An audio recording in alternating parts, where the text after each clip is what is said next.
SES actually is by far really the best partner to help companies develop their business in Africa. We are a global company, which means we have a local presence actually across the world. We have that network that allows us to take a customer from almost anywhere in the world into Africa, or from Africa to anywhere in the world. The world is becoming a global village. If you have entertainment channels, if you have sport channels, if you have documentaries, if you have kids channels, any sort of content that you have that is unique, that is premium, is in demand in Africa.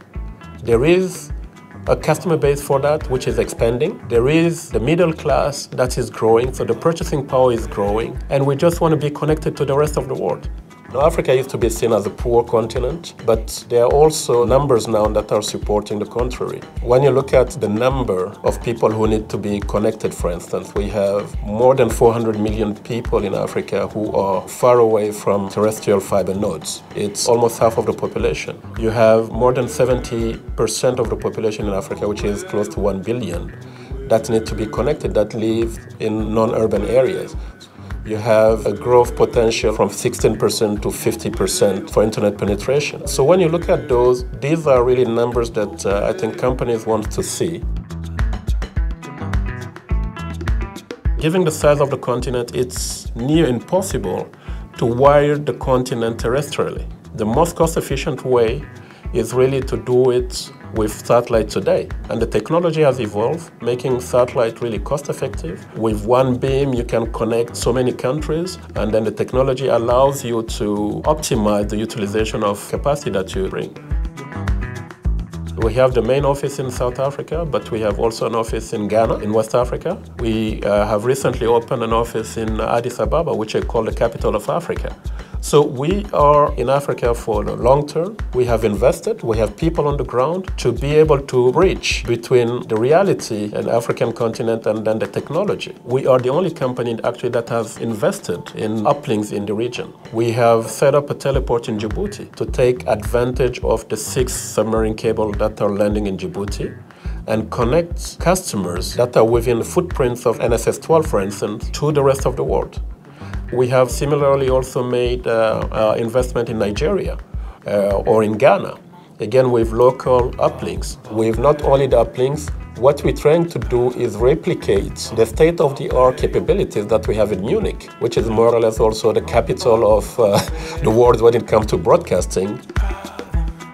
When we look at the broadcasting, for instance, we have 3 key orbital slots, which combine, make it again a unique value proposition. We have 5 degrees east, where we have SES 5. You have the footprints from West Africa all the way down to Southern Africa and up to the eastern part, to Ethiopia and the rest. You also have 28.2, which offers boomerang type of connectivity from Western Africa all the way down to Angola. Last but not least, you have 22 West, which is the best orbital slot for Francophone channels, for Francophone content. That's where we have Canal Overseas, and then now we have added TNT Africa to complement that offering.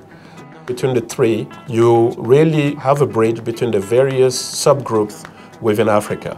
And then we have key platforms as well. We have the likes of StarTimes, we have Wananchi, we have OpenView HD. And you also have Globecast, which really provide a unique combination of free-to-air, free-to-view, and paid television. Broadcasting is becoming the next big thing in Africa.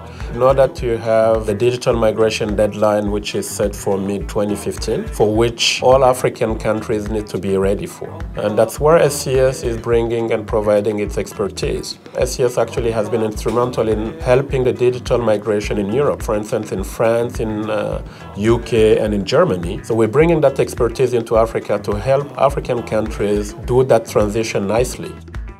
We have invested in creating neighborhoods that will have a multiplying effect on whatever investment those customers are making. I'll give you a few examples. We take 28.2, where we have 2 satellites, Astra 2F and Astra 2G. This is by far the best neighborhood in Africa. There are more than 5 million dishes pointing at the satellites. In Ghana, for instance, about 98% of the dishes are pointing at 28.2. This is phenomenal. And those numbers will continue to grow. And that is why we're creating that ecosystem so that customers can leverage this unique offering.